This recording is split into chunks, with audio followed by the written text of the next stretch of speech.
We are trying to give you reaction and perspective from every quarter. And this morning, we want to hear from the Michigan Council of Arab-Islamic Relations, also known as C.A.I.R, about the death of Osama bin Laden. And joining us live in studio this morning is C.A.I.R Executive Director Dawood Walid. Thanks for being with us this morning. Well, thank you.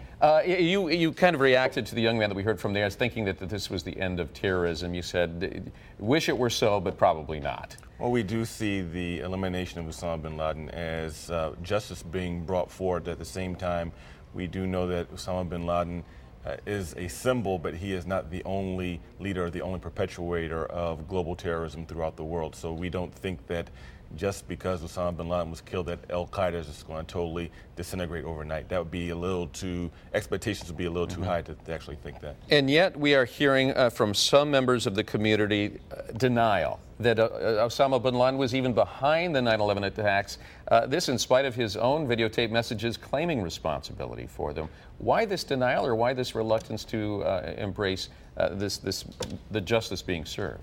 Well, there's a certain percentage of our population, irrespective of ethnicity or religion, that believes in the conspiracy theory that there were other forces behind 9/11. However, we believe that was totally cleared up through the 9/11 Commission report. In terms of the scrutiny and the suspicion of Islamic Americans, does this take some of the pressure off the community? What does this do for your community?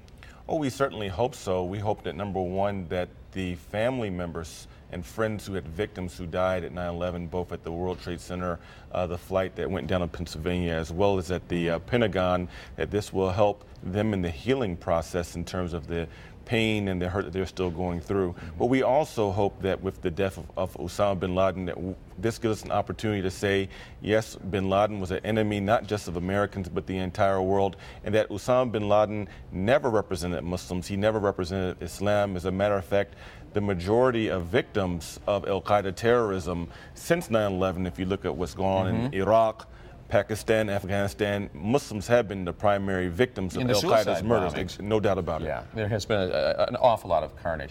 We thank you for coming in so early this morning.